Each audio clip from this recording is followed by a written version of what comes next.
जल संरक्षण क्यों करना या क्यों किया जाए या किसके लिए किया जाए। हमें और आपके लिए, जीवन जीने के लिए सबको जल की आवश्यकता होती है। बिना जल के आप जीवन की कल्पना कर ही नहीं सकते। जल है तो कल है, इसलिए जल संरक्षित करना ही चाहिए। जैसे जैसे पृथ्वी का तापमान बढ़ रहा है, जो हमारे ग्लेशियर हैं वो पिघल रहे हैं, जिससे समुद्र का जल स्तर लगातार बढ़ता जा रहा है। समुद्र के जल का आप उपयोग सीधे नहीं कर सकते, क्योंकि उसमें नमक की मात्रा ज़्यादा होती है, उसका आप उपयोग नहीं कर सकते हैं। प्राकृतिक जो हमारे स्रोत हैं, कुएँ हैं, तालाब हैं, नदियाँ, उसका जल पीने योग्य होता है। उसी का जल हम दैनिक उपभोग या दैनिक अपना जो काम होता है उसमें हम जल का उपयोग करते हैं। नहाने से लेकर जो हमारी दैनिक क्रिया होती है, पीने का पानी, खाने बनाने में उपयोग होता है पानी, वो प्राय नदियों से और प्राकृतिक जल स्रोतों से आता है। धीरे धीरे प्राकृतिक जल स्रोत, नदियाँ तो दूषित हो रही हैं, प्राकृतिक जल स्रोत भी कम हो रहे हैं।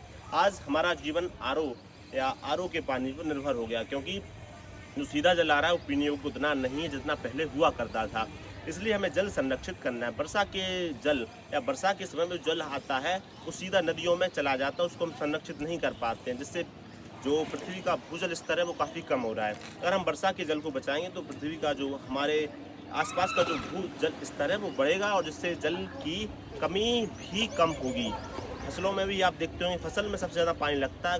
अगर फसलों को नहीं मिलेगा तो अच्छी फसल नहीं होगी।